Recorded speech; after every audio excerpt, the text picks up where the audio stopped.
שלום לכם צופים יקרים. אני ותומר, אוקיי, שמתי סתם אנימציה, סתם בשביל הכיף. הסקין שלי זה עם הצבע.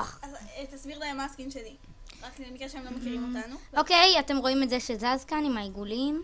תומר, זה אני. זה תומר, סתכלו, הוא יקפוץ לכם עכשיו. יש לנו כבר שתי ערוצים שונים, אבל עכשיו אנחנו וואי. החלטנו לעשות ערוץ חדש. ערוץ שלי, תומר ושחר. מה או שחר שלך? ותומר. מה שלך? ערוץ יש שלי לנו ושל שחר, אותו כן. זה. שחר ותומר, תומר ושחר, אין הבדל, לא חשוב.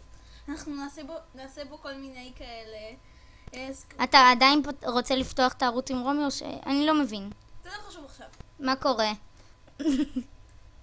אני אוהב לשחק עם התוכנה הזאת, אפשר לעשות איתה מלא דברים. נכון תומר? רואה? תומר מסכים איתי. כן, אוקיי, אז בקיצור, אנחנו פותחים את הערוץ, אז דיסקו. מקווה תהנו. שתהנו מהערוץ ו... הולך וביי. ביי. למה אני עושה את הביי בעצם? ואני אמרתי את השלום. אוקיי, אתם יודעים מה? כן, צודק, אבל נעשה ביי. ביי.